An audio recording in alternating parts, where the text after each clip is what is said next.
Namaste. We are here with Gautamji once again to continue the series of talks on living the teachings of Sai Baba. And today, Gautam, could you speak to us about Baba's core teachings, that is Shraddha and Saburi, and what devotees can really imbibe from that? Sure, Nikhil. Firstly, many people have spoken about Shraddha and Saburi, so I don't have much to add on this. But just perhaps to ask your viewers to look a little deeper on these two words. And let us take Saburi first, which means patience. You see? Now, okay, have patience, right? But most of us are being patient impatiently because we want a certain outcome.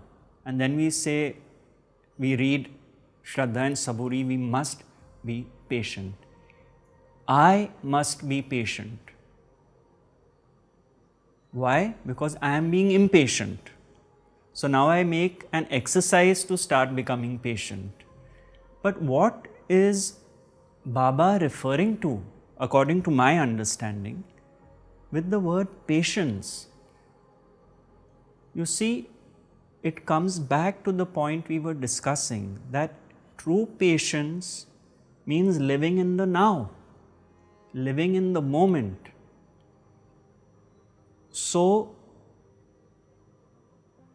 as Maharaj said, the road is the goal. The journey of life itself is the goal, how we are living it, not a goal at the end, where then we are all messed up and going at an insane speed, thoughts are all over the place, thinking is getting entangled and we are rushing towards a goal. So when the word Saburi is used, patience means living in the moment. That is when one is truly patient, because one has faith, coming to the word Shraddha, that whatever be the outcome, all I can do is put in my best, but the results are not in my control. In whose control are they? The divines, Sai Babas. So, if one truly accepted that the results are not in my control, what automatically happens is Saburi. You see? But what we do is we are trying to wait for a particular outcome to happen, which we like, which we want. That is why when we say that we are being patient, we actually have to really look deeply to see, are we really being patient, or are we telling ourselves that we are being patient? So, these two words are so connected because with true patience, the natural outcome is Shraddha, faith, that whatever is meant for my highest good is going to happen. Not the faith that I will get what I want. You see, because invariably we may want certain things and after we get them, we realize it was not good for me. Let's say we are hankering after a specific relationship. I want it, I want it, I want it. And we get the relationship and 6 months later we realize it's an incompatible relationship. That is the limitation of us thinking we know what is good for us. Which is a big problem. You see, because this is circling back to the me. I know what is good for me. Leave it to the Lord. Leave it to the Lord to know what is good for you. coming back to this same subject, I received an email yesterday. There was this girl and boy, they were seeing each other, and another girl came on the scene, right? So now the boy was distracted. This girl wrote to me, the first girl. She said, now with understanding the teachings, I have the full acceptance that this happened because it had to happen. I am not blaming the second girl. I don't hate her. I have now seen that my relationship with this boy was great while it lasted. Now, whether or not it continues because this new person has come on the scene is God's will. This is called living the teaching, you see. She said she has accepted totally that this was meant to happen, otherwise it would not have happened. Now, which way the boy moves, she is very clear, there is no blame. She is neither blaming him nor is she blaming the girl. But she will witness whether he stays in this relationship or moves away, which brings peace of mind. So this is precisely it. You know, this is why when we say Baba's Leelas are for what? The Leelas are for us to discover ourselves, to see for ourselves what is actually happening. That is the reason these Leelas are there. But we get stuck in reading them just as stories, which have got nothing to do with us. But these are Baba's stories, what happened in Baba's life. But these are opportunities given to us in subtle ways to show us the way through our own lives, you see, and the circumstances within our lives. That is really the key takeaway of these stories. You know, the beautiful messages which come through them. Because stories stay in one's mind. That is why many spiritual masters have also given messages through stories. Plus, these were actual events which happened, which were written down. So, for us, it is as if we are there at the time. You see, they are invaluable. But the point is, there must be a constant application of it in one's own life. So, coming back to Shraddha and Saburi, you know, these are running parallelly. You cannot have one without the other.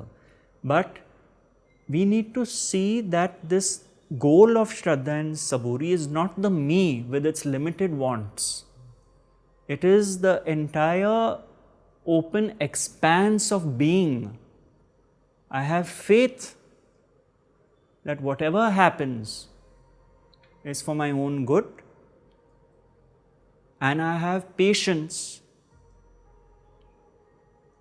because I know that the results are not in my control. So these are very important pointers, and they need to be thoroughly looked at and lived, you see, because we don't live with patience. Something else will come into our minds and our mind starts running away somewhere else. But to live with patience is very crucial to the journey of self-discovery. Because with true living with patience, an acceptance comes. That this is my Leela, you can call it that. Whatever's happening is meant to happen. And I have true faith that God knows best and not this little me. That is when one starts living the teachings of Sai Baba. It seems like the biggest hurdle is this little me in everything. And even in what you were just saying earlier, it's essentially the crux is the lesser if people can identify with this me and, you know, be self-concerned, the less, or rather the more of the self-concern that drops off, the light shines forth by itself. Absolutely. And where did this begin? See, the ego itself came in at the age of 1.5 to 2 years, when the baby realized that if I do something, I will get what I want. Till then, the universe was providing for the baby, the milk was coming from the mother's breast. But then the baby starts realizing that if I cry, my mother will come running. That is when the ego starts being formed. If I do something, something will happen. So even the creation of the ego is not something we did. It is the structure of consciousness which became identified with a specific body and name. So the ego is the sense of identification with name and form as a separate entity. But we started now living life as this separate entity based on doership. One example I give is of a child running around in the house. Okay? Now the nature of children is to run around, and the child knocks an expensive object, a curio, down to the floor, which the parent paid a lot of money for. So what happens? The parent screams at the child, "What did you do? Why did you drop that? Be more careful." This child now starts growing up that I did something which was bad. What has actually happened is the child was being the child. The child knocked something down, an object. The child does not know the value of the object. The value is assigned by the parent who paid for that object. But the child's conditioning becomes so strong that I did this and I didn't do that. We grow up with the sense of doership. This is what we were talking about earlier. The ego becomes encrusted with this is me. This is me, this is what I do, and this is how I am separate from others. So we become these bundles of separate identities. Now, the journey of discovery is to discover that this sense of separation is not the truth. That if doership is dropped and everyone is seen as an instrument of the divine, then the identified consciousness starts expanding. That is why my teacher Rameshji said, love is the absence of separation and separation is the absence of love. Or Ramana Maharshi, the great sage, when he was asked, how can one truly love another? He said, but there are no others. What did he mean? It was not a play of words. What he meant was, without this sense of separation,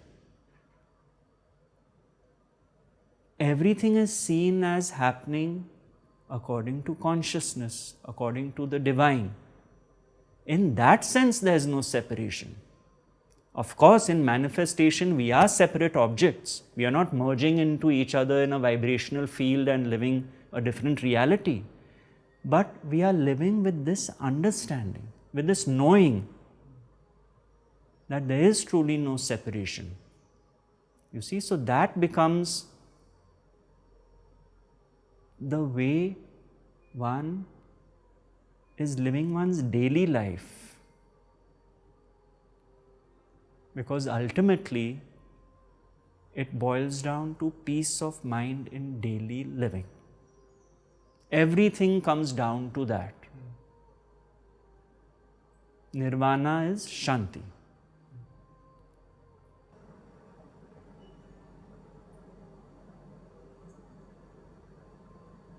Gautam, just talking about Saburi, one of the things that I have observed that people practice patience, or they think they do, but underlying that, in a very subtle way, somewhere down the line, they have a goal of some desire or some wish that they feel Baba will fulfill at some point in time. And they have faith that Baba will do it, and he may. If it is good for them and if it's meant to happen, it may. Sure. But the thing is, there still is this personal me that has decided that it wants something. It is not it is not surrendered to Baba yet. It still has, oh, this desire, I'll be patient, I'll have faith. But this is very conditional in one way. Could you talk of unconditional patience, unconditional faith? You see, as you rightly pointed out, let's take it by an example. Supposing, God forbid, I'm really unwell, okay? Really unwell. To the extent that the doctors say that, it's a 50-50 chance. Now, there are two things that could happen. One is I have complete faith that Baba is going to make me okay. And let's say I'm 85 years old, okay? Or the other is I have complete faith that whatever is best for me will happen.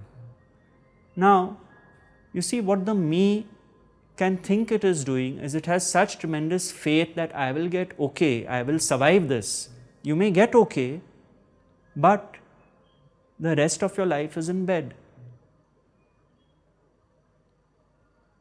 Whereas, in some circumstances, the best thing that could happen is to drop an ailing body. So, you see, the limitation of the me is I think what is best for me is, yes, I will see this through, and this is my goal, and this is where my faith rests. But is it the best for you? Supposing life is such a burden for you from that point on, that you feel that, my God, why did I wish this? Then you live a regret. So, faith is this, because you see, when we have a specific faith based on what we think, there's always an underlying tension. That tension can become frustration when I feel I'm not getting what I want, because time is passing by. I had full faith, now my faith is wavering because I'm not getting what I want. So we have to be very careful when we think we have faith. It may not be true. Because we may just think we have faith. But that is why one keeps coming back again and again to this, that true faith is the total acceptance that whatever happens is God's will. Because with that true faith, one will not have sleepless nights. But if our faith is not that deep and we just have it as a concept, but we are anxious, we are depressed, we think we have faith, but then that is not true faith, because this faith depends on a particular outcome which I want. And you raised a very important point, that suppose the man is bedridden, and that actually is not, for example, Baba would say this, there were many devotees who would pray to Baba even when he was in body, that save everyone, devotees would come with ailments, and in some cases people would pass away. But only he could see, past lifetimes and what will incarnation they will take. And this life would have become an impediment to their progress. There you have it. Exactly. So this is something people must understand for themselves and their loved ones, that in case there is a difficulty, a passing, a loss, the human mind cannot judge and understand what Baba knows, because he sees the whole picture. We see a very almost through a keyhole. Yes. And they'll base judgments on that, on Baba as well. Yes. That we know what is best. But truly it is only Baba who can see the whole picture. So one must have faith and trust in that. Yes, like my teachers use the example of a huge canvas, a huge painting. Since you're a painter, you'll understand this. Not really. Let's say it's 100 feet in length, Yes. okay? And it's in a dark warehouse. Yes. So in the night, you enter the warehouse with a small pen light. And you walk across to look at the painting. You are only seeing that sliver of painting which is lit up, which is, let's say, an inch. But everything else is dark, right? So we individuals can see only that. We cannot see the bigger picture, the magnificent tapestry of creation which someone like Sai Baba can see. We don't have that information with us, but we base all our wants, all our needs on just that thin thing we have seen. You see? So that is why it is best that it is left to these masters and to God to take care of our journey of life. I would like to give another example here. There's a book called A Search in Secret India by Paul Brunton. So Paul Brunton had gone to Varanasi and he met India's leading astrologer at the time. So he asked him, he said, "Do you read your own horoscope?" And the astrologer looked at Paul Brunton and said that the day I started accepting that whatever happens is God's will, I stopped reading my horoscope. That sums it up.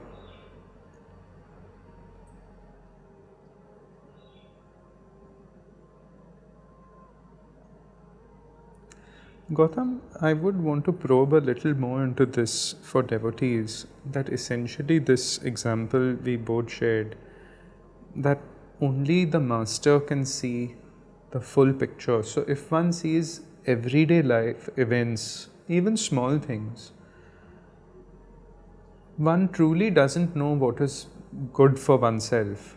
Wouldn't that be a point, almost like an opening, that understanding to surrendering to Baba, that Baba, only you see the bigger picture for me, and then as a practice one can make this a sadhana? It actually becomes the way of living. It's no longer even a practice, because you start looking at whatever happens in your day through this lens. So it's really not something one has to do, because you will see that this is the way you're looking at things. It's like the example of driving. One day you get your driver's license, right? But you're still new to driving. You're still struggling through heavy traffic. You're nervous, you're tense. Now let's say 3 years have passed, 4 years have passed, and you're driving down the same road, which 4 years ago you were really stressed about driving down. But after 4 years, you look back, you finish the journey and you say, my God, this drive was so peaceful, but when I started out 4 years ago, it was so stressful. You see? So what happens with these teachings is the journey of life. When you look back, you realize that, my God, I've changed. What I would have said or done or spoken or whatever 4 years ago, without being exposed to the teaching, is so different from today. Then you look back and see how it has impacted your life. It's only when you look back, you feel, wow, I am living differently and seeing differently from what it was some time ago. Some people can see this like 3 months ago compared to where they are today. There's a difference. Some people see it over a larger frame of time. But the main thing is the seeing. You see, because you start seeing things that way. That is the beauty. I think God is so compassionate that just being exposed to them is the opportunity to transform us. The only difference is that let us be exposed in awareness and bring it down to experience and to daily living. To walk the talk, as they say. True. So Gautam, thank you for this. There are more questions which will be put in the next segment, which will essentially be on seekers, disciples and devotees. Many people jump from one path to the other, but then you come to Baba, you surrender to Baba and stay there and let Baba do everything. So Gautam, I'll pose these questions to you in the next segment. Thank you. Please do stay tuned for that.